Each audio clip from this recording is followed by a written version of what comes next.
नमस्कार, मैं हूं शशि रंजन और आपका बहुत बहुत स्वागत है जनता टीवी में। और आप देख रहे हैं हमारे साथ वही खास कार्यक्रम जिसकी चर्चा आजकल पूरे हरियाणा में हो रही है।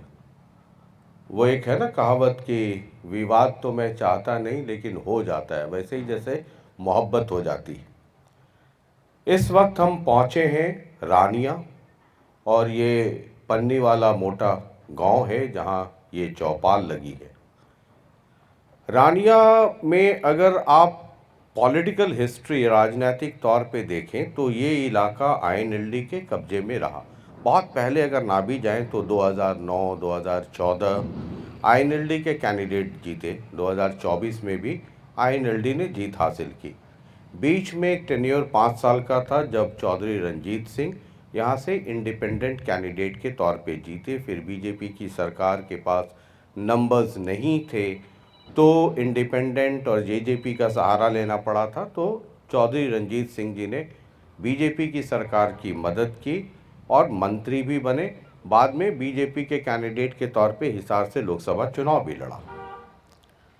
अब इस बार देवीलाल के परपोते, ओम प्रकाश चौटाला जी के पोते और अभय सिंह के बेटे अर्जुन चौटाला ने अपना डेब्यू किया है। डेब्यू मतलब पॉलिटिक्स, इलेक्ट्रल पॉलिटिक्स में एंट्री की है और पहली बार 2024 में बहुत कम उम्र में जीतकर विधायक बने। अब मैं अक्सर ये कहता हूँ कि लोकतंत्र में सवाल होना चाहिए, सवाल किए जाने चाहिए, और ख़ासकर उनसे जिनको आप चुनकर अपने प्रतिनिधि के तौर पे चंडीगढ़ भेजते हैं, दिल्ली भेजते हैं या सरपंच ही बनाते हैं। वोट दे करके सोना नहीं है, लगातार 5 साल उनसे सवाल करते रहिए अगर आप अपने इलाके का डेवलपमेंट चाहते हैं तब। और हर एपिसोड में मैं ये कह रहा हूँ, इसलिए हमने ये तय किया कि अब 1 साल से अधिक का वक्त हो गया तो विधायकों से, जो चुने हुए विधायक हैं, उनसे सवाल जवाब होना चाहिए, क्योंकि अब काम 1 साल के बाद दिखने शुरू हो जाने चाहिए। तो आज की इस चौपाल में, जो पन्नीवाला मोटा में ये चौपाल लगी है, इसमें रानिया के विधायक अर्जुन चौटाला हाजिर होंगे। लेकिन उनको इस चौपाल में बुलाएं उसके पहले एक छोटी सी प्रोफाइल देखिए।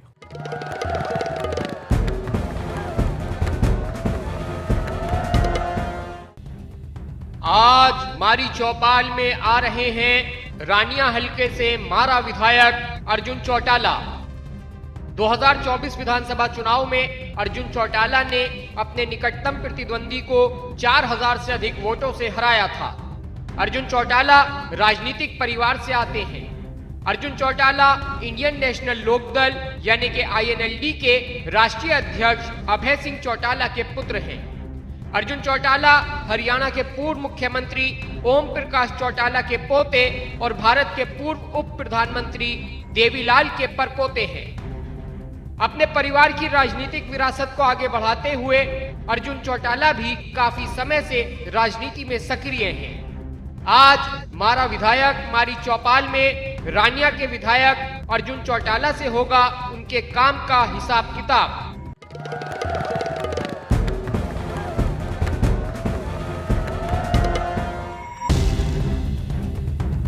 जोरदार तालियों से स्वागत कीजिए रानिया से आईएनएलडी के विधायक अर्जुन चौटाला का।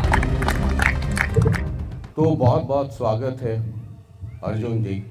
बहुत बहुत धन्यवाद सर। डेब्यू तो हो गया राजनीति में, है ना, इलेक्ट्रल हिस्ट्री में। पॉलिटिक्स में तो बचपन से ही घूम रहे होंगे। हाँ जी, लेकिन सदन में डेब्यू हो गया। डेब्यू हो गया। हाँ जी। अब आप चुनाव जीत गए। कांग्रेस वाले लगातार ये कह रहे हैं कि बीजेपी ने वोट चोरी कर ली, है ना, स्थानीय कैंडिडेट से लेकर करके दिल्ली में राहुल गांधी तक एसआईआर बड़ा मसला है उनका। लेकिन ये एक ऐसा हलका है जहां कांग्रेसियों का ये कहना है कि बीजेपी ने नहीं, आईएनएलडी ने दबंगई की और वोट चोरी कर ली। और ये जीत जो है ये वास्तविक जीत नहीं है, ये चोरी वाली जीत है, डकैती वाली जीत है। मामला कोर्ट में भी गया हुआ है। सर लोमड़ी होया करती थी, उसको ना अंगूर खाने का बड़ा शौक था। और एक बेल पे अंगूर लगे हुए थे, तो वो गई, बड़ी कूदी कि भी अंगूर मिल जाए कैसे करके, बड़े हथकंडे अपनाए उसने, पर वो अंगूर उसके हाथ नहीं लगा। तो फिर लोमड़ी ने आखिर में जाके यूं बोल दिया कि भाई ये तो अंगूर ही खट्टे थे। देखिए सर, अगर आप इलेक्टोरल पॉलिटिक्स में आते हैं, सबसे पहली चीज़ जो आपको एक्सेप्ट करनी पड़ती है वो ये है कि जो भी फैसला होता है वो जनता जनार्दन का होता है। और जनता का फैसला जी कोई छुपी हुई चीज़ नहीं होती। यदि अगर कुछ ऐसा होता तो लोगों से आम पता चल जाता है ये चीज़ें। आप जब जनता के फैसलों को एक्सेप्ट नहीं करते और बार बार उस प्रक्रिया पे उंगली उठाने का काम करते हो, जिसका खुद इनके संगठन ने भी दुरुपयोग करा हुआ है, तो फिर आप अपनी हार को स्वीकार नहीं कर रहे। आप ये मान नहीं रहे कि भी आपकी गलती कहाँ पर है। आप अपने अंदर सुधार नहीं ला रहे, और अगर आप अपने अंदर सुधार नहीं ला रहे तो आगे भी आपकी पार नहीं पड़ेगी इसके अंदर। मतलब एक होता है सिर्फ कहना, लेकिन जो आपके कांग्रेस के कैंडिडेट थे इस इलाके से, सर मित्र, पहले हमारी बिरादरी में हुआ करते थे, पत्रकार थे, बाद में पॉलिटिशियन हो गए। अगर उनको ये भरोसा होता कि यहाँ बेईमानी नहीं हुई है, तो आप देखिए वो कोर्ट तक चले गए। कोर्ट तक जाना तो सर उनकी मजबूरी थी। पार्टी हाईकमांड का फैसला था कि भी फलाने फलाने कैंडिडेट को कह दिया था कि भाई तुम सारे अपने अपने पर्चा भरो। सिर्फ मेरे केस के अंदर नहीं है, ये डवाली में भी हुआ है। और इनफैक्ट हरियाणा के अंदर लगभग 8 ऐसी सीट्स हैं जिस पर रीवेरिफिकेशन उस समय इलेक्शन कमीशन की तरफ से आया था। तो मैं अकेला नहीं था इसमें, और भी बहुत सारी सीट्स हैं। लेकिन मज़े की बात देखो जी कि जो अपने आप को इतना पढ़ा लिखा कहते हैं और पत्रकार साथी हैं, तो मैं एक उम्मीद करता हूं जी पत्रकार से, खासकर अच्छे पत्रकार से मेरी उनके साथ बहुत बार चर्चा भी हुई है। जब वो पत्रकारिता करते थे तब भी कई बार मुलाकात हुई है। तो मैंने हमेशा माना है कि जी वो अपने ईमानदारी से करा करते थे, लेकिन अब की बार चूक गए। अच्छा, मतलब आपके खिलाफ केस कर दिया कि चुनाव में गड़बड़ी नहीं, है, नहीं। तो उनकी ईमानदारी खत्म हो गई है ना? नहीं, जब तक वो आपका इंटरव्यू करते थे तब तक ईमानदार। नहीं, मैं उस चीज़ पे नहीं कह रहा। मैं कह रहा हूँ उनकी पत्रकारिता चूक गई। कैसे कि जब हमें सबको नोटिस आया इलेक्शन कमीशन का रीवेरिफिकेशन का, तो उसमें जो प्रोसीजर है कि भी क्या होगा और क्या नहीं होगा, वो बहुत साफ साफ लिखा था। तो उसमें बड़ा क्लियर कट सर लिखा हुआ था कि भी रीकाउंटिंग नहीं होगी। हाँ, आप कोई भी वीवीपैट की मशीन निकलवा कर उसमें अपने मन मर्जी से वोट डलवा कर, मन मर्जी से तसल्ली से 4 दिन 5 दिन लगा कर आप उसकी वेरिफिकेशन करो जितना आपका मन करे। अब सर मित्र जी ने क्या करा, वो पार्ट पढ़ा नहीं, वो खुश हो गए कि रिकाउंटिंग होगी। बड़े दिन कई दिन तक बोलते रहे कि रिकाउंटिंग होगी, रिकाउंटिंग होगी।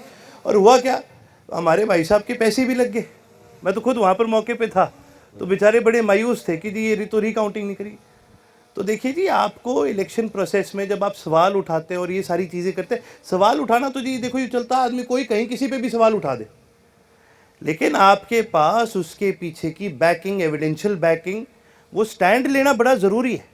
सिर्फ हवाई बातें करने से कि जी यूँ हो गया, यूँ हो गया, यूँ हो गया, लाओ कोई सबूत लाओ। भाई मैं आज ये नहीं कहता कि भी मैं किसी कोई बहुत मेहनत से या वैसे करके जीता हूँ, लेकिन मैं जीतता हूँ यहाँ जो रानिया के लोग हैं उनके आशीर्वाद की वजह से। मेरे को मेरी जीत इलेक्शन से पहले इसलिए नहीं दिख रही थी क्योंकि मैं सिर्फ जननायक चौधरी देवीलाल जी के परिवार से हूँ, या चौटाला साहब की वजह से हूँ, या चौधरी अभय सिंह जी की वजह से। उनका आशीर्वाद है, लेकिन उससे बढ़ करके मेरे को जो आशीर्वाद मिला वो रानिया के लोगों को मिला। और सर मैं मजाक नहीं कर रहा, इतना प्यार मिला मेरे को, इतना प्यार मिला, मैं ज़िंदगी में कभी भूल नहीं सकता। मैं इलेक्शन देखो लड़े हैं जी, बहुत देखे हैं और बहुत लड़े हैं, लेकिन इस प्रकार से, इस प्यार से, इस चाह से मैंने मेरे ख्याल में जी मैंने कभी अपनी ज़िंदगी में कोई इलेक्शन ऐसा देखा नहीं।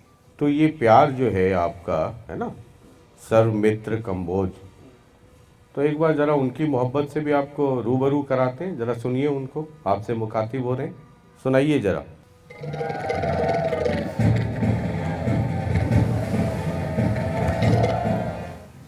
रानिया हल्का आपको पता है कि पूरे हरियाणा में सबसे ज्यादा ड्रग्स नशा वो रानिया में है। तो क्या मौजूदा विधायक ने ये मुद्दा उठाया और किस हद तक उठाया, किस स्तर पर जाके उठाया है? दूसरा, जो पीने के पानी की समस्या वो रानिया में बनी हुई है। यानी पीने का पानी भी, बहुत सारे गांव ऐसे हैं जहां पर पीने का पानी भी सही तरीके से अभी तक नहीं मिल रहा है। वो बेचारे मोल लेकर पानी पीते हैं। क्या इस समस्या को विधायक ने सरकार के सामने उठाया है, या कभी वो अधिकारियों से मिले हैं कि ये फला फला गांव है, यहां पर पीने का पानी उपलब्ध नहीं है? अभी तक तो जो मौजूदा विधायक हैं, इन समस्याओं को लेकर या जो मुद्दे हैं रानिया के, उनको लेकर वो नदारद दिखाई दे रहे हैं। जो लोग वहां पर चर्चा करते हैं, मैं उनके हिसाब से कह रहा हूं कि जो रानिया हलके के लोग अभी चर्चा कर रहे हैं कि वो पछता रहे हैं कि एक ऐसा प्रतिनिधि उन्होंने चुना है जो उनकी अभी तक आवाज जो है वो नहीं बन पाया है, और जो वादा दावा रानिया के हलके के लोगों के साथ किया गया था, अभी तक 1.25 साल बीत जाने के बाद, मतलब जितना होना चाहिए था वो अभी तक मौजूदा प्रतिनिधि की ओर से नहीं किया गया। अब ये देखिए, आपके ठीक है उम्र में बड़े हैं लेकिन सर्वमित्र नाम है ना। वो कह रहे हैं कि मतलब रानिया वालों से गलती हो गई, चुनकर पछता रहे हैं, अब बड़ा पश्चाताप है कि चुन लिया। और विधायक जी जो हैं अभी फील गुड में हैं और अभी हनीमून ही मना रहे हैं, धरातल पर आए ही नहीं अभी तक। अब इसके दो पहलू हैं जी, कि अब मैं सर्वमित्र जी की बात को एक पत्रकार के तौर पर लूं या फिर एक पॉलिटिकल कैंडिडेट के तौर पर। पॉलिटिकल कैंडिडेट के तौर पर तो फिर तो सर देखिए जी, उन्होंने तो कभी अच्छा तो बोलना ही नहीं ना मेरे बारे में। रही बात सर नशे की, जहाँ तक बात करते हैं तो देखिए जी, नशा एक बहुत बड़ी समस्या है हल्के में, और सिर्फ हल्के में नहीं जी, तो पूरे ज़िले में और अब तो हरियाणा में है। और यहीं पर ही मैं कहूँगा कि सर्वमित्र जी की जो पत्रकारिता है फिर चूक गई, क्योंकि हाउस में नशे के ऊपर अगर आप पिछले 1 साल का रिकॉर्ड उठा के देखेंगे तो हर सेशन में एक ही विधायक है जिसने हर बार नशे के ऊपर बात करी है, वो इकलौता मैं हूँ। और अब की बार भी आपको एक बड़ा विचित्र सा एक चीज़ बताऊंगा, ये कांग्रेस की वर्किंग कैसी है ये भी मेरे को थोड़ी थोड़ी समझ में लगने लगी। विधानसभा का सेशन चला जी, 4 दिन सेशन चला। हर विधायक को 0 आवर के अंदर टाइम अलॉट होता है, हर विधायक को क्वेश्चन आवर के अंदर टाइम अलॉट होता है, जिसके अंदर लगभग 60 विधायकों ने अपनी बात रखी। 60 में से आप ये मान के चलो जी 20-25 तो कांग्रेस, 25 के 30 से भी ज़्यादा कांग्रेस के विधायकों ने अपनी बात रखी। उन 30 के 30 विधायकों में से एक सिंगल विधायक ने पानी के ऊपर चर्चा नहीं करी, एजुकेशन के ऊपर चर्चा नहीं करी, नशे के ऊपर चर्चा नहीं करी। मैं बैठा था सेशन में, हम पूरा दिन देखते हैं जी, साथ में ही होते हैं, एक सिंगल विधायक ने नहीं करी। और जब विधानसभा के अंदर वोट चोरी के ऊपर चर्चा का टॉपिक आया, डिस्कशन चली, तो ये सारे खड़े होकर जोर जोर से नारे लगाने लगे कि जी नशे पे चर्चा करवाओ। अरे यार, तो तुम्हें जब टाइम मिलता है बोलने का क्यों नहीं बोलते? हमारे इलाके में जी एक छोटी बिटिया थी जी, उसका अपहरण हुआ था नशेड़ियों से। हालांकि वो मेरे हल्के में नहीं पड़ती, लेकिन नशा कोई ऐसी चीज नहीं है जो किसी के एक के हल्के में है। लेकिन ये तो है ना अर्जुन, आप भी यंग हैं, अभी युवा हैं, पंजाब की कई नस्लें बर्बाद हो गई और पंजाब का जो रोग है वो हमारे हरियाणा में भी लग गया। अब ये डबवाली से शुरू होता है, एक तरफ पंजाब, एक तरफ राजस्थान का हनुमानगढ़ वाला इलाका, हालांकि इधर अफीम का ज़्यादा चलन है। और अब ये डबवाली से होते कालावाली, एलनाबाद, रानिया, सिरसा, फतेहाबाद, टोहाना, ये मतलब पूरा बेल्ट बुरी तरीके से बर्बाद हो गया। अभी जब आपके कार्यक्रम में इसमें आने से पहले मैं कालावाली घूम रहा था, डी एडिक्शन सेंटर में गया, वहाँ पे जो लोग थे उन लोगों ने बताया उनके गांव में 25-25, 30-30 लोगों की मौत हो गई ड्रग्स की वजह से। और इस इलाके में मैं आपको जोर देकर के इसलिए भी कह रहा हूँ कि जितने पॉलिटिशियन, चाहे वो किसी भी पार्टी के, वो जो ड्रग्स के खिलाफ, नशे के खिलाफ जो एक अभियान छिड़ना चाहिए था, सरकार ने पुलिस जिला बना दिया डबवाली को, नशे को ही ध्यान में रख करके। लेकिन वो गंभीरता जो पॉलिटिशियंस में होनी चाहिए वो आपको दिखती है क्या? बहुत ईमानदारी से मैं ये सवाल कर रहा हूँ। और जब इस इलाके में आता हूँ तो चाहे किसी भी पार्टी के नेता हो, मैं सबसे ये पूछता हूँ कि कोई एक ऐसा मसला तो हो जिस पे तमाम पॉलिटिकल पार्टीज एक मंच पर आ जाएं, क्योंकि ये मसला कोई राजनीतिक नहीं है, हमारे और आपके घर की आने वाली पीढ़ियों की, नस्लों की, और अगर अभी नहीं जगे तो हमारी हालत पंजाब से भी बुरी हो जाएगी। मतलब उस कगार पे तो हम पहुंच गए। आप एक चीज़ देखिए सर, ये बात के साथ मैं बिल्कुल सहमत हूँ कि कोई बाईपार्टीजन फैसला होना चाहिए, और ये एक ऐसी चीज़ है जो सबको इफ़ेक्ट करती है।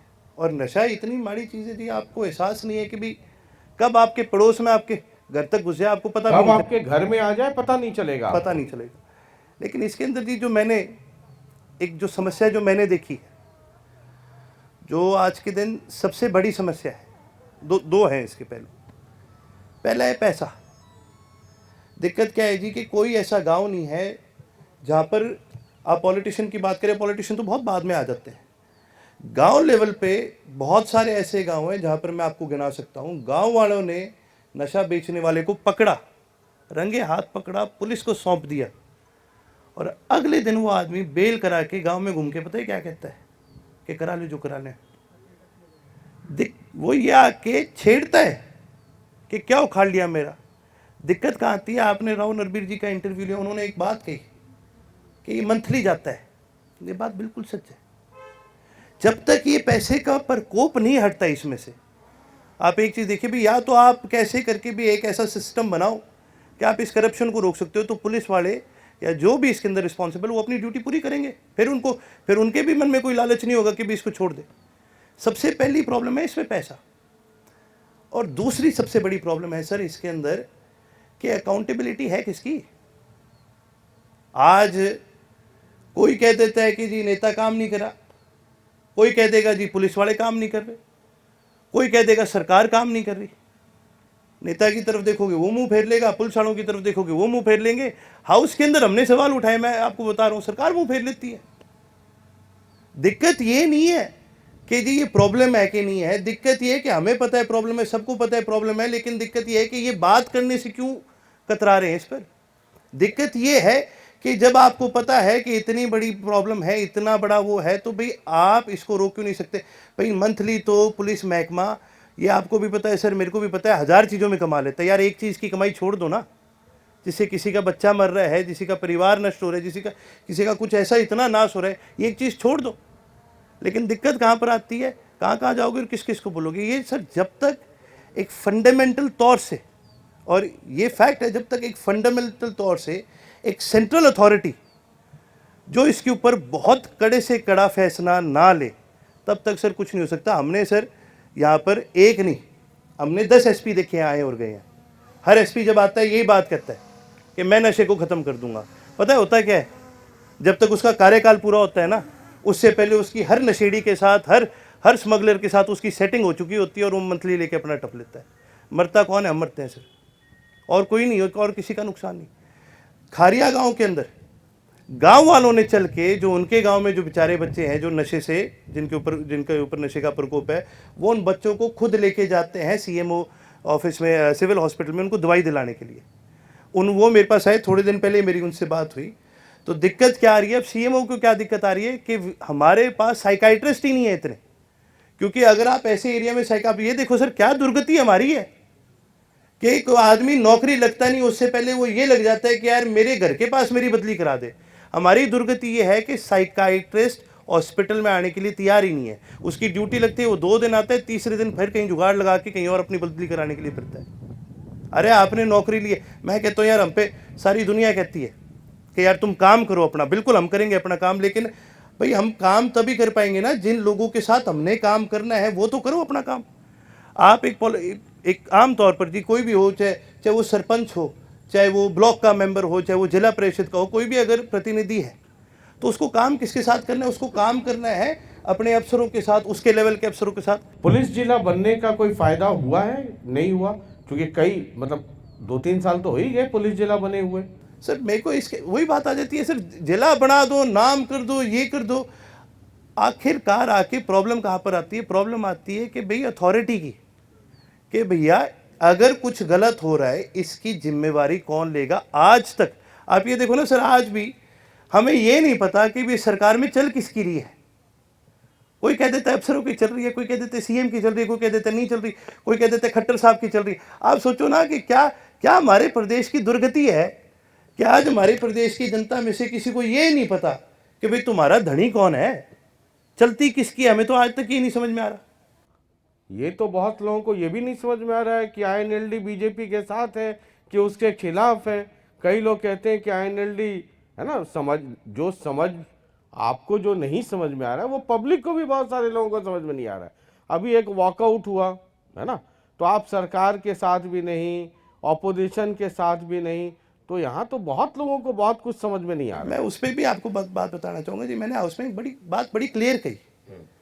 देखिए, हमारी बीजेपी के साथ हमारी कोई विचारधारा नहीं मिलती, हम बीजेपी के साथ नहीं है, लेकिन इसका मतलब ये थोड़ी है कि यार हम कांग्रेस को हर उनकी चीज़ में सपोर्ट करेंगे। आप एक चीज़ ये देखिए ना भाई, सिर्फ इस बात पर कि हम भारतीय जनता पार्टी के खिलाफ हैं, ये काय का ये कौन सा कानून लिखा है कि भाई हम तुम्हारा साथ देंगे? क्यों देंगे भाई? आप एक चीज़ देखो, ये लोग कहते हैं बी टीम कहते हैं, ए टीम कहते हैं, जो भी ये फलाना दिगड़ा कहते हैं। सर, आईएनएलडी को जितने भी वोट मिले, अगर आईएनएलडी का वोटर बीजेपी को वोट देना चाहता था तो बीजेपी को ना कर देता। यूं है जी, लोगों के पास इस इलेक्शन में एक फैसला था। वो कहावत नहीं, एक तरफ कुआं एक तरफ खाई।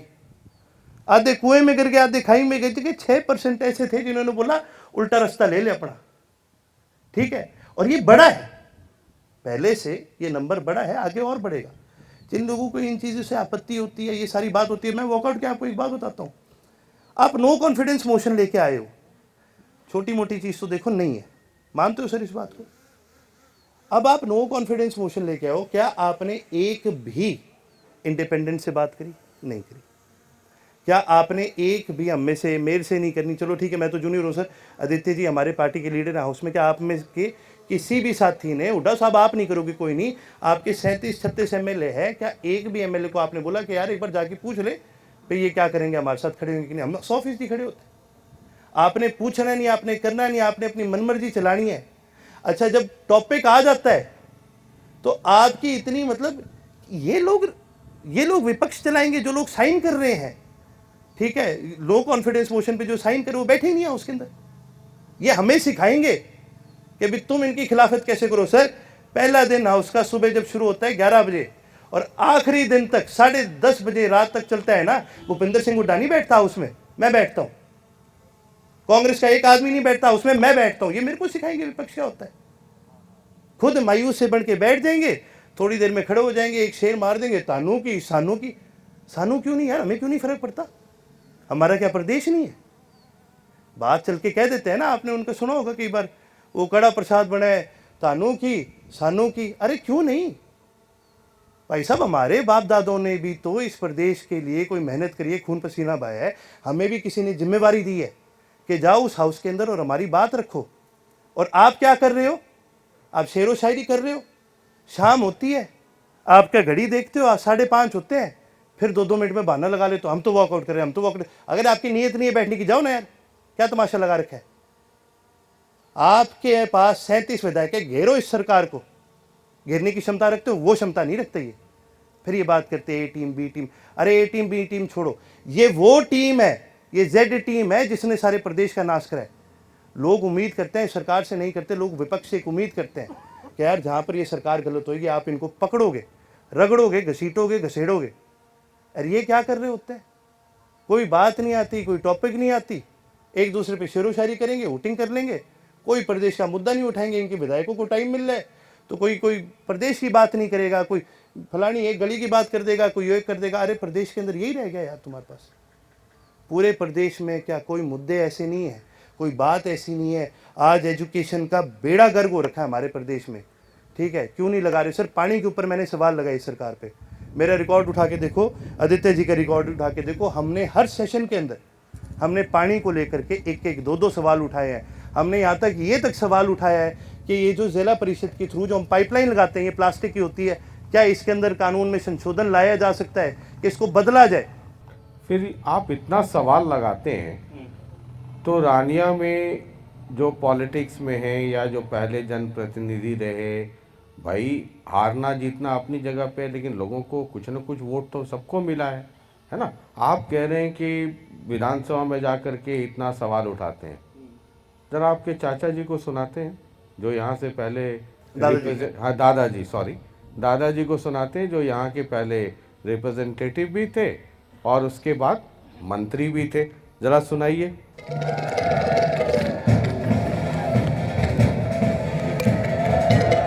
मैं जब जाता था हल्के में जाता था, सारी ऑफिसर्स की टीम, सब डिपार्टमेंटल ऑफिसर साथ होते थे।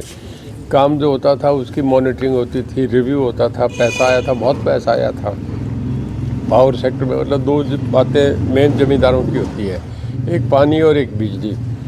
यहाँ जो था पानी का इतना बढ़िया हो गया कि 30 गांव में घर का पानी मैंने दे दिया। बैजनालाल जी 10 साल मुख्यमंत्री रहे, पर आज भी आदमपुर में सदलपुर, चौधरी आंडी, खारा बरवाला, बहुत बड़े बड़े गांव हैं जहाँ उन्हें बहुत बड़ी लीड मिलती है। आज तक वहाँ पानी नहीं गया। तो जो डेवलपमेंट हुई, काम हुए, सरकार हुई, वो आदमी देखता, अब कोई देख ही नहीं रहा, चेक ही नहीं रहा। बेचारे फिरते हैं लोग, ना कोई थाने में सुनता, ना वीडियो में सुनता। देखिए, मैं सब डिवीज़न बनाना चाह रहा था, उसमें एक कमेटी बन गई थी, रीऑर्गेनाइजेशन कमेटी। उसकी अभी तक रिपोर्ट नहीं है, वो बीच में लटक गया। अगर मैं बना होता तो उस मामले को परसू करता, ज़रा तेज़ी से करता, ठीक हो जाता, लाइन अप होता। आप कह रहे हैं आप चंडीगढ़ में इतने एक्टिव रहते हैं, आपके दादाजी कह रहे हैं कि अगर मैं रहता तो ये होता, अगर मैं रहता तो ये होता। अब पोते ने सारा बेड़ा गर्क कर दिया है, ना किसी इशू का फॉलो अप, ना वो तन्मय था। देखिए जी, मैंने क्या करा है, कैसे करा है, उसका रिव्यू ना तो दादाजी दे सकते, उसका रिव्यू ना कोई और दे सकता, उसका रिव्यू मैं भी नहीं दे सकता। उसका रिव्यू तो 4 साल बाद सर आप ही दोगे टीवी पे आके, जब आप अनाउंस कर रहे होगे कि रानिया से अर्जुन फिर एक और बार जीत के आया है।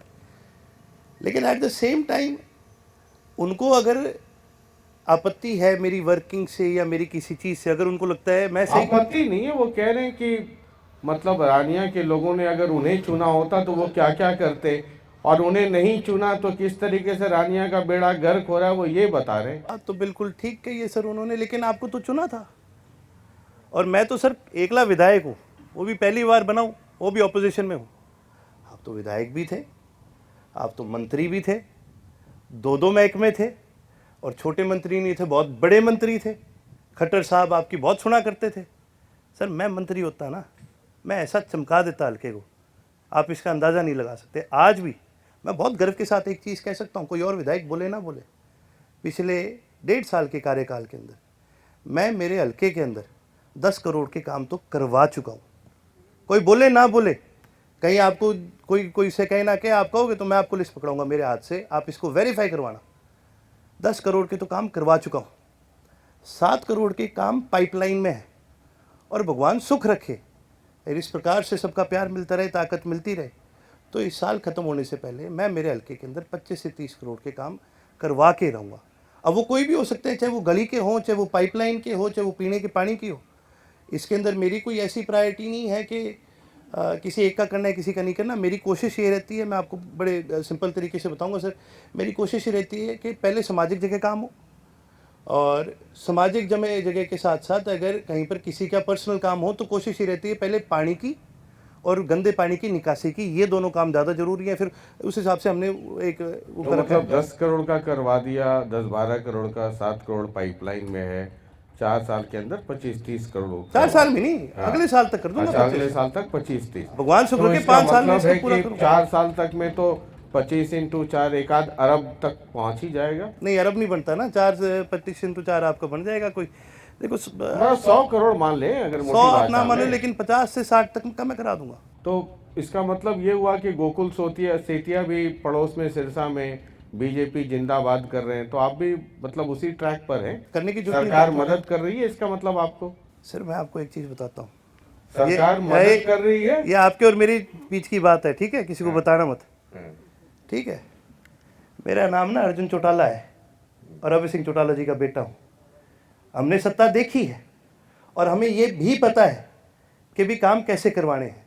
सर कोई ऐसी कमी नहीं है कि अगर कोई विधायक सच्चे मन से काम कराना चाहे ना, देखिए सर ऐसी कोई उसको मुश्किल नहीं आती। आपको रसूख बढ़ा के रखना पड़ता है। आप अगर किसी अफसर से मिलते हैं, जाते हैं, काम रखते हैं, जायज़ काम की बात करिए, क्यों मना करेंगे आपको? सरकार की सर बहुत स्कीम्स आती हैं और दुख की बात यह है कि बहुत सारी ऐसी स्कीम्स हैं जिनका पैसा रिटर्न हो जाता है। हमने अभी चलो इसी पे आ जाओ, बजट पर ही अब पिछला जब हुआ था तो एग्रीकल्चर स्कीम्स के अंदर लगभग 1200 करोड़ रुपए वापस लैप्स होके चले गए सरकार को। अब वो कमी किसकी है? अब आम जनता की थोड़ी कमी है, या तो अफसर की कमी है या उस प्रतिनिधि की कमी है जिसको पता था कि भाई ये धनराशि का मैं लोगों तक फ़ायदा पहुंचा सकता हूँ। बहुत सारी स्कीम्स है सर ऐसी जो जिनके बारे में शायद लोगों को कम भी पता हो, उनके तहत भी आप लोगों तक कहाँ पहुंचा सकते हो। काम करने की नीयत रखो। आप काम अगर आप कोशिश भी करोगे ना, अगर आप भागा दौड़ी भी करोगे तो भी लोगों को वो दिखेगा। कोई पागल नहीं है, जो लोग सब समझते हैं। ठीक है, आप बहुत सारे काम करवाने की बात कर रहे हैं। जब हमारी टीम रानिया में घूम रही थी तो कई मसलों पे लोगों ने कहा, रानिया शहर में कई लोगों ने ये कहा कि आपके कार्यक्रम में जब विधायक जी आए तो उनसे पूछिएगा कि जल भराव की समस्या से हमें छुटकारा कब मिलेगा। रानिया शहर की लगभग हर गली, बस अड्डा, धर्म कांटा, बैंक वाली गली में बरसाती पानी भरने से समस्या बनी रहती है। कई दफ़ा कई लोगों को कह लिया, अब तक कुछ नहीं हुआ। अर्जुन चौटाला जी जो हमारे विधायक हैं, वो जब आपके कार्यक्रम में आए तो उनसे ज़रूर ये पूछिएगा शशि जी कि इस समस्या से हमें छुटकारा मिलेगा या इसमें ही नाव चलाते रहे हम। जब मैं इलेक्ट हुआ था उसके बाद वार्ड नंबर 6 और 4 वहाँ पे सीवरेज का पानी भी घरों में घुस जाता है, ये भी लोगों ने बताया। दो समस्या हैं सर इसमें। समस्या तो क्या है, पहली चीज़ तो कुदरत है। रानिया के अंदर स्टॉर्म ड्रेन का प्रोजेक्ट जो है वो पास हो चुका है और काफ़ी सेक्शंस में वो लग चुका है, लेकिन अब की बार तो सर आधा प्रदेश ही डूब गया था। ठीक है, स्टॉर्म ड्रेन की भी एक कैपेसिटी होती है कि वो कितना पानी एक बार में निकल सकता है। हाँ, ये चीज़ भी एक सच्चाई है कि जल भराव के बाद अगले दिन की सुबह होने से पहले तक वो सारा पानी उसकी निकासी हो चुकी थी। अब फ्लैश फ्लड है सर, एकदम से बहुत ज़्यादा पानी आता है, चलो साथ वाला कोई उंगली लगाने वाला कह देगा कि देखो जी ऐसा हो गया, लेकिन ऐसा नहीं है। एक दिन के अंदर अंदर उस पानी की निकासी हो चुकी थी। फ्लैश फ्लड में आप कुछ नहीं कर सकते, मैं कुछ नहीं कर सकता। और दूसरी चीज़ क्या है सर, इसके अंदर एक दो वार्ड ऐसे हैं जहाँ पर मैं खुद गया था पर्सनली और जहाँ पर पानी की निकासी की बड़ी दिक्कत थी। अब वहाँ पर ज़मीन जो जहाँ से पाइपलाइन लग सकती है वो आती है वक्फ बोर्ड के अंदर, और वक्फ बोर्ड के साथ म्यूनसिपल कॉरपोरेशन का इसी चीज़ के ऊपर करंटली केस चल रहा है। दो चीज़ों पे हमारा केस अभी चल रहा है, एक वक्फ बोर्ड के साथ चल रहा है और दूसरा विजिलेंस डिपार्टमेंट के साथ चल रहा है, जो शहर के बीच में जो आपकी डिवाइडर बन गया, आधा डिवाइडर बन गया था, फिर किसी ने कंप्लेंट डाल दिया, कंप्लेंट डालेगा सर ये काम तो चलेगा, लेकिन ऐसा कोई चीज़ नहीं है कि ये पाइपलाइन में ना हो या नहीं चल रहा। और वही बात है सर, मैं मेरी तरफ से मेरे को वाहवाही नहीं चाहिए किसी, चाहे किसी को लगे ना लगे, लेकिन मेरी तरफ से हाँ, मैंने दिन रात ये प्रयास ज़रूर करा है और काफ़ी हद तक इसके अंदर मैं कह सकता हूँ कि मैं सफल भी हूँ। चाहे वो स्टॉर्म ड्रेन की बात हो, चाहे वो डिवाइडर की बात हो, उसके अलावा रानिया की सब डिवीज़न की भी बात है, ये भी हम इसके अंदर पूरी तरह से प्रयास में अपने लगे हुए हैं। चौधरी साहब कह रहे थे कि मतलब वो फंस गया मसला, उसको कोई परस्यू करे, क्योंकि सब डिवीज़न बनाने का भी मसला रानिया का बहुत पुराना है जो अब तक पूरा नहीं हुआ है। चौधरी साहब से पूछो फंसाया किसने था? वो तो कह रहे फंस गया, मैं रहता तो निकलवा दिया रहता। तो आप तो रहे थे, निकाल लेते। ये मेरे को एक चीज़ समझ में नहीं आती सर कि ये बड़ा तगड़ा बहाना होता है कि यार हमारे पास सब कुछ है, लेकिन 5 साल में यार मैं ये काम नहीं कर पाया, अगली बार करा दूंगा। चलिए एक और मसला है, नगर पालिका द्वारा लगाए गए 5 बोर पूरी तरीके से फेल हो चुके हैं। रानिया में पुराने पेयजल संकट को दूर करने के लिए हमारे माननीय विधायक जी से पूछिएगा कि कोई योजना है। कुछ लोगों ने कहा कि ये भी पूछेगा कि उन्हें इस बात की जानकारी है भी या नहीं।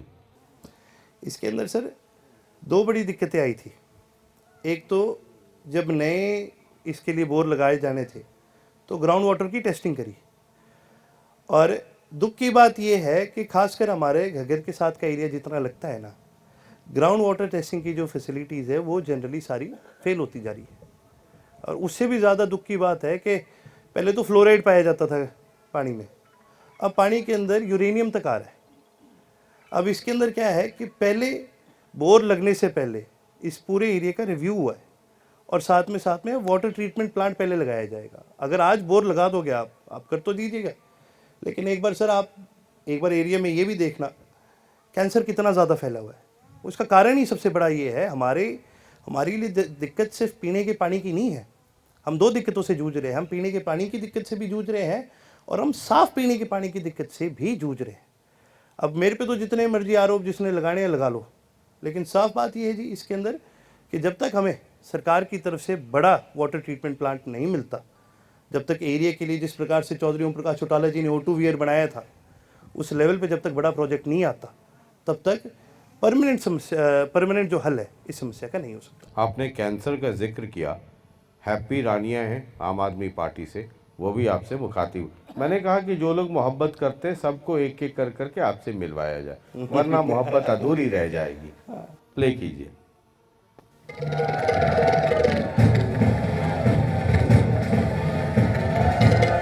तो अगर हम बात करें हमारे रानिया के विधायक की, तो हमारे जो रानिया से विधायक चुने गए वो पूरी तरह से फेल हैं। रानिया को मंडल का दर्जा दिलवाना था वो नहीं दिलवा सके। रानिया में अगर देखा जाए तो यहाँ पे नहरी पानी जो पीने की व्यवस्था है गांवों में वो नहीं है, लोग ट्यूबवेल का पानी पी रहे हैं और जो नीचे के पानी में केमिकल होने की वजह से जो यहाँ पे जो बीमारियां वो काफी ज्यादा फैल रही। यहाँ पे एक गांव है, मैं उनका नाम नहीं लेना चाहता, उस अकेले गांव में 60 से 70 पेशेंट कैंसर के हो चुके हैं। तो अगर ये मेन बेसिक जरूरतें हैं हमारे रानिया के लोगों की, अगर यहाँ पे देखा जाए तो गग्गर नदी है जो उसकी खुदाई का काम पेंडिंग पड़ा है, वो एक बार खुदाई हुई थी उसके बाद किसी ने उस तरफ ध्यान नहीं दिया। गग्गर के में पानी साफ का जो मुद्दा है वो काफी ज्यादा उठता है, उसके ऊपर किसी ने कोई बात नहीं कही। किसानों के मुद्दे हैं, यहाँ पर किसानों को कभी टाइम से बिजली नहीं मिलती। अब सर्दी का मौसम है और सर्दी के मौसम में भी जो किसानों को बिजली है वो रात के टाइम दी जाती है गेहूं में पानी लगाने के लिए। तो वो लोगों से आके बात करते, लोगों की समस्या नहीं सुनते, लोगों के बीच नहीं आते। जिस विधानसभा ने उन्हें विधायक बनाया वो उस विधानसभा के गांवों में नहीं आते, उस रानिया शहर में नहीं आते। यहाँ पे अगर हम बात करें रानिया के विकास की, तो एक डिवाइडर था वो इतने समय से उखड़ा पड़ा था, वही नहीं बना सके वो विधायक हमारे, वही नहीं करवा सके वो। अब ये हैप्पी रानिया हैं आपसे इतना अनहैप्पी हैं। मैं सर डीसी दफ्तर गया था हल्के के काम को लेकर, तो जब दफ्तर जाने लगा तो क्योंकि हमारे हैप्पी भाई जिला परिषद के मेंबर भी हैं, तो मैं वहाँ से जाने लगा तो मैं देखा हैप्पी भाई साहब धरने पर बैठे हैं। तो मैं सोचा पूछ लूँ जी क्या दिक्कत है। तो चेयरमैन साहब मेरे बड़े भाई हैं करण जी, उनके खिलाफ धरना दे रखा था इन्होंने।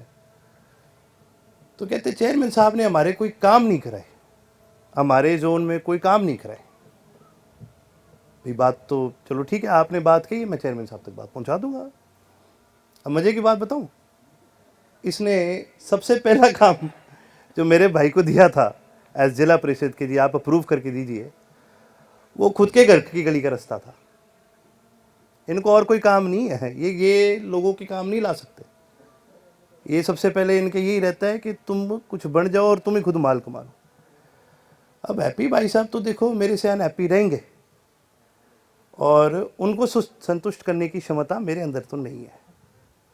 मेरे अंदर जितनी क्षमता है संतुष्ट करने की वो लोगों तक है। अब चाहे वो हैप्पी भाई साहब हो या कोई और हो, मैं तो कहूँगा कि रोज़ रात मेरे को मार के सोया करो, मेरी अपने आप उम्र बढ़ जाएगी। ठीक है, ठीक है।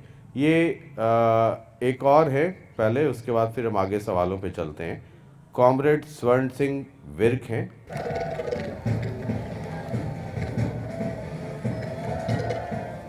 ज्वलंत समस्या हमारे क्षेत्र में भाखड़ा का पानी, बेटरमेंट टैक्स तो भाई हमने भी दिया, हमारे पूर्वजों ने भी दिया, अपितु उत्तरी घग्गर नहर क्षेत्र के सभी किसानों के हिस्से का भाखड़ा का पानी कहाँ गया।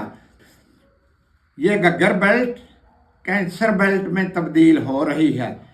घग्गर का प्रदूषित पानी हिमाचल, हरियाणा, पंजाब, 3 प्रांतों का फैक्ट्रियों का सीवरेज का गंदा पानी बिना ट्रीट किए हुए इसमें डाला जा रहा है और सरकारें हैं कि कुंभकर्णी नींद सो रही है। ना ही किसी जनप्रतिनिधि को इस समस्या को प्रॉपर उपयुक्त फार्म पर उठाने का कभी कोई मौका मिलता है। घग्गर नहर, घग्गर झील की खुदाई एक दफ़ा, जब पहली दफ़ा झील बनाई 2004 में खुदाई हुई, उसके बाद आज तक खुदाई नहीं हुई। कितने रजबाए, कितनी सुए, कितने खाड़े, नहरें निकाली गई, अभी तो पानी स्टोर करने के लिए कोई भी गंभीर नहीं है। घग्गर जीवनदायिनी है, आधे जिले सिरसा की सामनी फसल पका सकती है, मगर इस संबंध में कोई ध्यान नहीं दिया जा रहा।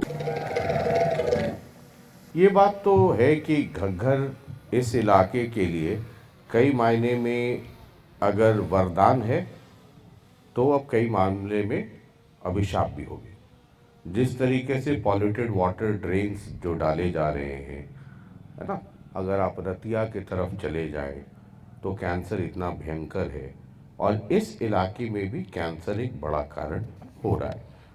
आपकी सरकार से जब बात होती है, मुझे पता है कि एमएलए के स्तर पर इस पर बहुत कुछ नहीं हो सकता, लेकिन एमएलए इस मसले को परस्यू कर सकते हैं, क्योंकि ये सिर्फ रानिया और ये नहीं, ये पूरा इलाका, मतलब ये भी जैसे नशा है वैसे ही घग्गर नदी भी एक मसला है जिसपे एबव पार्टी लाइन से ऊपर उठ करके इस इलाके के नेताओं को, चाहे वो हारे हुए हों चाहे जीते हुए हों, उन सबों को काम करना होगा। इस पे है कोई सीरियसनेस? सर, इस पे हमें एक बहुत बड़ी प्रॉब्लम जो हमने इस पे फेस करी है, क्योंकि हम मौके पे जब विधानसभा चल रही थी तो सिरसा के 5 में से 4 विधायक वहाँ पहुँचे थे, हाउस में उस समय मौके पर थे। तो हमारी चर्चा हुई सरकार से इस बारे में, और अच्छी खासी हुई। इसमें 2 बहुत बड़ी समस्याएं हैं। सबसे पहली समस्या ये है कि घग्गर में जो पोल्यूशन का सबसे बड़ा सोर्स है वो हरियाणा नहीं है, हाँ। वो पंजाब है, क्योंकि हम शेयर करते हैं बॉर्डर उसके साथ। और जहाँ से पानी वो आता है ना, एसटीपी काम नहीं कर रहा है, मतलब भयंकर बुरा हाल है। अब इसके अंदर दिक्कत ये है सर कि हरियाणा वालों पे तो हम चलो रोक लगा ले, सरकार लगा भी ले, प्रॉब्लम ये आती है कि पंजाब गवर्नमेंट की और हरियाणा गवर्नमेंट की कोई आपस में बातचीत, आपको भी पता है, कहने की बात है, पर कोई आपस में डिप्लोमेटिक हमारा कोई लिंक है ही नहीं। दिक्कत सबसे बड़ी यहाँ पर आती है कि ना तो हमारे मुख्यमंत्री चल करके कुछ वहाँ सॉल्व करना चाहते हैं, और पंजाब वाले मुख्यमंत्री तो मेरे को लगता है हरियाणा के लोगों को देख के ही पता नहीं इनके क्या हो जाते हैं, दिखते उनको होने लग जाती है। नहीं तो जितना हरियाणा के बारे में माड़ा वो बोलते हैं, मैंने तो किसी आदमी को कभी, एक किसी प्रदेश के मुख्यमंत्री को दूसरे प्रदेश के प्रति इतना रोष मैंने कभी देखा ही नहीं। देखिए जी, दोनों स्टेट्स को साथ मिलकर काम करना पड़ेगा। ये सबसे बड़ी समस्या तो एक ये है। और दूसरी एक, इसमें कॉमरेड साहब ने एक वही बात की जो मैं फिर दोहराऊंगा, हैप्पी ने भी वही बात कही कि जी सफाई एक बार हुई है। हैप्पी से पूछना वो एक सफाई कराई किसी ने थी, वो मैंने कराई थी। आज हमें सबसे बड़ी प्रॉब्लम मैं एक बात कहूँगा जी आपको, 2 लोग हैं इस दुनिया में जिनका आप कुछ नहीं बिगाड़ सकते। एक जो गली जो नहर के परली तरफ वो खड़ा होकर आपको गाली दे, क्या बिगाड़ लोगे उसका, और दूसरा जो अपनी कई भी बात से मुकर जाए। जो आदमी मुकर ही गया बात को, जो बात को एक्नॉलेज ही नहीं करता, उसका क्या करोगे। हमें जो एक पर्सनली मेरा मानना है, हमें जो एक सबसे बड़ी दिक्कत विपक्ष होने के नाते या कोई भी कुछ भी होने के नाते इस सरकार के साथ हमारी सबसे बड़ी दिक्कत पता है क्या है, ये हम आप बहरे हो जाते हैं कई बार कि आप खड़े हो, आप बोल रहे हो, आप बात रख रहे हो अपनी, ये हाँ कर देंगे, लेकिन कभी भी मेरे को उस चीज़ पे एक्शन देखने को नहीं मिला। ये जितने भी हैं, ये जो रोज मेरे पे ये आरोप लगाते हैं, ये नहीं है, फलाना नहीं है, ढीकड़ा नहीं है। तुम आज क्या कर रहे हो अपने समाज के लिए? जाओ बढ़ो, समाज में प्रतिनिधि बनना चाहते हो समाज का, बढ़ो। मैं समाज के अंदर आज नहीं आया हूँ, मैं 18 साल की उम्र से पहले से भी मैं मेरे पिता के साथ, मेरे दादा के साथ समाज में रहा हूँ। मैंने कोशिश करी है, जहाँ मेरे को मौका मिला है मैंने आवाज़ उठाई है, और जब जब मेरे को मौका मिलेगा मैं उसको उठाऊंगा। लेकिन ये जो लोग होते हैं ना, ये आके मेरे को बोल देते हैं ये नहीं आया, फलाने नहीं आ रहे, तुम कहाँ पर हो, मेरे को इसका जवाब दो।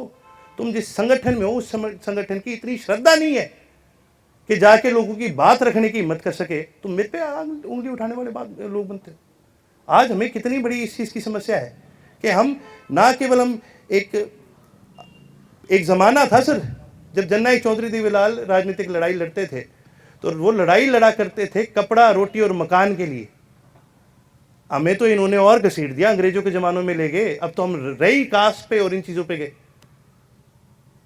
कोई इलेक्शन आ जाता है, अरिथमेटिक है इनका, फलाने समाज से किसको दे दो, फलाने समाज से किसको दे दो, फलाने समाज से किसको दे दो, सीएम फलाने समाज का बना दो। चलती किसकी है? किसी की नहीं चलती। नुकसान किसको होता है? लोगों को होता है। और ये जो अभी खुश हो रहे हैं, अभी भारतीय जनता पार्टी बहुत खुश है कि तुम सत्ता में हो, मोदी जी हैं, तुम्हें कोई हरा नहीं सकता।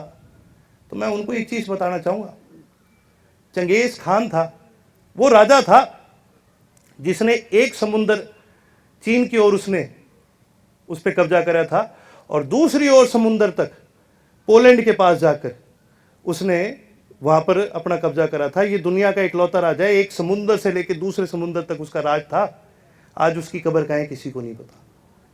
ये ब्रिटेन का जो राज्य था, ब्रिटिश एम्पायर, कहते थे the sun never sets on the British empire. इतना अच्छा है नक्शे पे। आज बीजेपी को इतना गर्व है ना, तो मैं उनको आपके माध्यम से बताना चाहूँगा, और ये एक फैक्ट है। आपकी कोई वो नहीं है कि you will never live for ever. आपके हाथ में इतना है कि कुछ ढंका करके जाओगे तो शायद इतिहास में तुम्हें याद कर लेंगे कि बढ़िया करके गया। नहीं तो जी जब तक सत्ता है ना, तब तक जी हजूरी जी है, राजी है, लोग खुश हैं। आज ये लोग जब तक जी रहे थे, महात्मा गांधी जी से बड़ा कोई नहीं था। आज महात्मा गांधी नहीं रहे तो आज उनको भी कोस रहे हैं ये लोग। तो तुम्हें क्या लगता है, मोदी के जाए बाद लोग मोदी को याद करेंगे? इतिहास ही बदलना है, बदल देंगे इसको भी लोग। ठीक है, एक और मसला है और किसानों से जुड़ा हुआ है। हरजीत सिंह जी हैं, प्रदेश उपाध्यक्ष राष्ट्रीय किसान मंच, वो आपसे करना चाहते हैं, सुना दीजिए।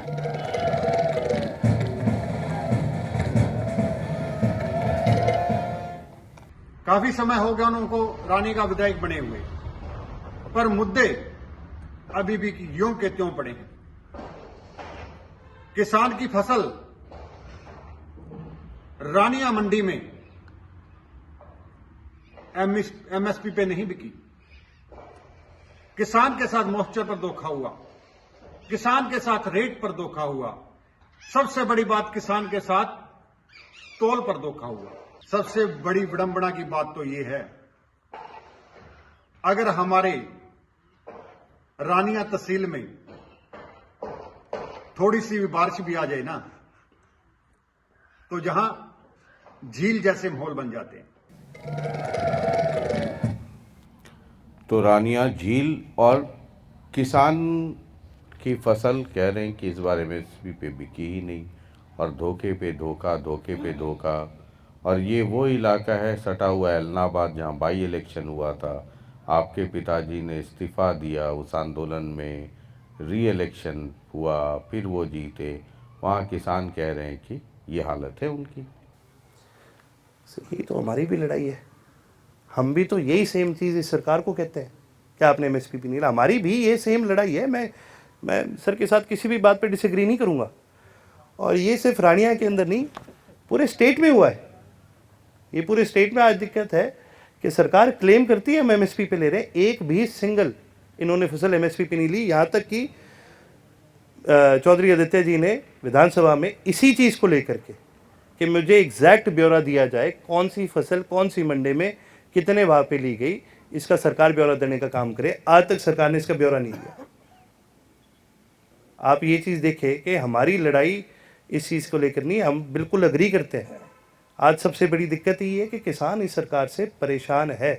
और वही बात है सर कि आप बैठ सकते हो सत्ता में आना मुश्किल नहीं है, लेकिन हर चीज़ का अंत होता है। अगर इनको लगता है कि हमेशा के लिए सत्ता में रहेंगे तो ऐसा नहीं है, अंत इनका भी होगा। चेंज आएगा, बदलाव आएगा। आज हम उस समाज में नहीं रहते जिसमें हम 40 साल पहले रहते थे। आपने तो सर दुनिया मेरे से ज़्यादा देखी है। क्या हम उसी समाज में, क्या हम उसी दुनिया में रह रहे हैं जहाँ से हम 40 साल पहले रहते थे? बदलाव आया है और आएगा। और मेरे को जब मैं अपने दाएं बाएं देखता हूँ तो मेरे को बहुत सारे युवा विधायक दिखते हैं जिनके अंदर मेरे को दिखता है कि जोश और उत्साह है। कई बार मेरे को उम्मीद बड़ी लगती है कि ये जो सामने फ्रंट रो में बैठे हैं ये शायद कुछ ना कर पाए, लेकिन आज नहीं तो कल ये बदलाव भी आएगा। इस प्रदेश के अंदर आएगा, देश के अंदर आएगा। ठीक है, एक दो और मसले हैं, उसके बाद में हम आखिरी सवाल पे जाएंगे। रानिया हलके के लोग ये भी जानना चाहते हैं कि नया बस स्टैंड बन चुका है, फिर भी बसें अंदर नहीं जाती हैं। क्या ये सरकारी पैसे की बर्बादी नहीं है? इसे कब तक चालू किया जाएगा? क्या विधायक जी इस पर कुछ बता सकते हैं? इसके अंदर सर मेन जो इसके अंदर अथॉरिटी आ जाती है वो रानिया की म्यूनसिपल कॉरपोरेशन की आ जाती है, क्योंकि अप्रूवल और ये सारी चीज़ें उनकी तरफ से है। और चेयरमैन साहब से मेरी लगातार इस चीज़ के अंदर बात हुई है। छोटे मोटे एक दो किंग्स है जो जीएमओ सिरसा के साथ मिलके वो सॉल्व हो जाते हैं, ये बहुत जल्दी हो जाएगा, इसमें कोई दिक्कत तो उम्मीद करें वहाँ के लोग कि ये जल्दी समस्या नहीं। हाँ, हल हो जाए। ये जल्दी हो जाएगा। ठीक है। आखिरी सवाल ये कि 1 साल से अधिक का वक्त हो गया, 4 साल से कम का वक्त रह गया जब आप दोबारा चुनाव में जाएंगे, सभी लोग जाएंगे। अर्जुन चौटाला की नज़र में रानिया अगले 4 साल में आप क्या देखते हैं? और जब आप अगले 4 साल में जाएंगे चुनाव में, 4 साल से कम का वक्त रह गया, तो यहाँ के लोगों को क्या कहेंगे कि ये हमने करवा दिया? प्रायोरिटीज़ क्या हैं और कितनी उम्मीद है? एक सर मेरा खुद का हमेशा एक विजन रहा है भी एजुकेशन को जितने अंदर एजुकेशन में सुधार हो सके उसको लाया जाए। मेरा प्रयास रहेगा कि पहला कि एक रानिया के अंदर एक ऐसा स्कूल आए या इस प्रकार से एक स्कूल बने जो बाकी सारे स्टेट के लिए एक सरकारी स्कूल कैसा हो सकता है, एक विधायक अपने हल्के में क्या कर सकते हैं। देखो जी, मेरे पास अनलिमिटेड बजट नहीं है कि मैं हर गांव में वैसा स्कूल बनाऊं, लेकिन मैं एक मॉडल बनाना चाहता हूं जो कि हर विधायक को भी समझ में आए कि यार आप अपने हल्के में क्या करा सकते हो। दूसरी चीज़ है जी नशा मुक्ति केंद्र। इसके लिए लगातार मेरी रानिया की म्यूनसिपल कॉरपोरेशन से भी बात हुई और से भी हुई है। हम चाहते हैं कि एक एटलीस्ट 50 बेडेड, क्योंकि अभी बेड्स बहुत कम है, 50 बेडेड नशा मुक्ति केंद्र भी बने और साइकाइट्रिस्ट यहाँ पर लाया जाए। जब तक हमारे पास डॉक्टर नहीं आएगा हम इसका ज़्यादा नहीं कर सकते। एक मैंने हाउस के अंदर भी ये मुद्दा उठाया था, रानिया के अंदर कई ऐसे गांव हैं जो ना केवल पीने के पानी से बल्कि आपके सिंचाई के पानी से भी आज भी वंचित है। 8 से 9 गांव हैं, इनके यहाँ तक पानी पहुँचाने का मेरा प्रयास रहा है। इस चीज़ को भी हमने पाइपलाइन में डाल रखा है। कोशिश मेरी ये है कि ये भी जल्द से जल्द पूरा करा जाए। इसके अलावा और बहुत सारी चीज़ें थी, लेकिन मेरा विजन है वो ये है कि भी मैक्सिमम एफिशिएंसी के साथ मैक्सिमम डेवलपमेंट कराई जाए। इट शुड नॉट मैटर कि भाई कहाँ हो रहा है, किधर हो रहा है, कैसे हो रहा है। ये मैटर करता है कि काम रुकना नहीं चाहिए, काम चलता रहे। अगला चुनाव भी रानिया से ही या लोग बदल लेते हैं? नहीं, मेरे कोई इस चीज़ का फ़र्क नहीं पड़ता। सर मेरे को ये चीज़ का नहीं है कोई बदलने का, और मेरे को बहुत प्यार मिला है। और पता नहीं कोई और इस चीज़ को किस एंगल से लेता है, किस एंगल से नहीं लेता, लेकिन मैं हमेशा जब ये बात कहता हूँ, मैं सारी उम्र इस बात के लिए बहुत ग्रेटफुल रहूँगा कि आज देखिए सर, मेरे को एक परिवार से, एक इंसान को परिवार से पहचान मिलती है और दूसरे उसकी पद से। परिवार से मेरे परिवार ने पहचान दी है, और मेरे पद तक पहुंचा के जिन्होंने मेरे को ये पहचान दी है वो रानिया के हमारे साथी हैं। मैं ये सारी उम्र नहीं भूल सकता। और रही बात मैं दोबारा लड़ूंगा नहीं लड़ूंगा, तो मैं अब इस पर एक बड़ी क्लियर बात कहता हूँ। लोगों को तो एक आदत होती है, 100 कहानियाँ बनाते हैं, ये हो गया वो हो गया फलाना दिख रहा है, लेकिन एक फैक्ट है सर, मेरा पहले भी कभी चुनाव लड़ने की मेरी कभी मंशा रही नहीं। और जब जिम्मेवारी आई तो मैंने बिल्कुल उस जिम्मेवारी को एक्सेप्ट करा और अपनी तरफ से मैंने पूरी मेहनत भी करी। आगे भी मेरे लिए खुद विधायक बनना ज़रूरी नहीं है। मेरे लिए ज़रूरी ये है कि इस प्रदेश में एक बार इंडियन नेशनल लोकदल का राज जरूर आए, जननायक चौधरी देवीलाल की विचारधारा का राज एक बार जरूर आए। मैं चाहता हूँ इस प्रदेश के अंदर एक ऐसा आदमी आए जो इस प्रशासन के ऊपर सख्ती भी कर सकता है और सख्ती से इनको खींच करके इस प्रदेश को एक सही दिशा दे सकता है। और वो आदमी अभय चौटाला ही होंगे। आप जानते हो उनको बहुत हाँ? अच्छी तरह ना से। ना, मैं मतलब मुझसे ज़्यादा तो आप जानते होंगे। नहीं, मेरे ख्याल मेरे से ज़्यादा आप मतलब जानते हैं। INLD का राज आए और अभय चौटाला मुख्यमंत्री हो और अर्जुन जो है वो राजकुमार हो जाए। अर्जुन को जी लोगों ने बना रखा है राजकुमार। अर्जुन को राज की जरूरत नहीं है राजकुमार बनने के लिए ना। और ये राज घराने गए, ये चीज़ें सारी कहने की है। मैंने जैसे कि आपको बोला, मेरी राजनीतिक मंशा नहीं है, लेकिन मैं आपको आज भी बताता हूँ, मेरे को पता है क्या चीज़ खटकती है, सबसे ज़्यादा क्या चीज़ खटकती है। कुरुक्षेत्र के अंदर एक इंसिडेंट हुआ, आपने भी इस चीज़ को देखा था कि सर गैंगस्टर आए थे और उन्होंने दुकानों के बाहर हवाई फायर करके चले गए। बात ये नहीं है कि क्राइम हर प्रदेश में होता है, क्राइम आप कभी बता नहीं सकते कि यार कौन क्रिमिनल है, कौन क्या करेगा, कौन क्या नहीं करेगा। लेकिन बात ये कि ये देखो ना सर, आज के दिन इतनी हिम्मत आ चुकी है इन क्रिमिनल्स में कि खुलेआम फायर कर रहे हैं। मेरे को प्रॉब्लम इस चीज़ से है। अब अगर सैनी साहब इसको कर देते हैं ठीक, मेरे को लगता तो नहीं, तो मेरे को उनसे कोई प्रॉब्लम नहीं है। मेरी प्रॉब्लम सत्ता की नहीं है, मेरी प्रॉब्लम, और ये मेरे को भी पता है, ये आपको भी पता है सर, ये आपको बहुत अच्छी तरह से पता है कि अगर अभय सिंह जी अपनी पर आ गए तो 2 मिनट में इस प्रदेश को साफ कर सकते हैं बहुत अच्छी तरह से। ये चीज़ मुश्किल नहीं है, करने वाले का दृढ़ निश्चय चाहिए। चलिए, बहुत बहुत शुक्रिया बातचीत करने के लिए और समय देने के लिए। बहुत बहुत शुक्रिया। तो अर्जुन है, डेब्यू किया है इलेक्ट्रल पॉलिटिक्स में। हालांकि पॉलिटिकल फैमिली से हैं, तो बचपन से ही राजनीति देखते आए हैं, करते आए हैं, समझते आए हैं। लेकिन मैं हर कार्यक्रम में कह रहा हूँ, आदमी बड़ा हो छोटा हो भूल जाइए, अपने इलाके का डेवलपमेंट करना है तो सवाल करते रहिए। अब मेरी लाचारी क्या है कि मेरे पास नीम के पत्ते और करेले का जूस ज़्यादा रहता है। अब इनके पिताजी थोड़े उम्र में ज़्यादा हैं अभय जी, तो उनके लिए थोड़ा ज़्यादा जूस रहता है, थोड़ी ज़्यादा नीम के पत्ते रहते हैं। लेकिन अपने इलाके का डेवलपमेंट अगर आप चाहते हैं तो आपको जगना पड़ेगा और लगातार 5 साल सवाल करते रहना होगा। एक बार वोट देके घर पे सो मत जाइए, लगातार सवाल कीजिए, और अगर बुरा लगता भी हो किसी को तो लगने दीजिए, बेपरवाह होकर सवाल करते रहिए। आपकी तरफ से हम करते रहेंगे, लेकिन हमसे ज़्यादा आपका सवाल करना अपने हलके में अपने प्रतिनिधियों से ज़्यादा ज़रूरी है। बहुत बहुत शुक्रिया। अगली चौपाल में एक और विधायक, तब तक के लिए मुझे दीजिए इजाज़त। नमस्कार, शुक्रिया।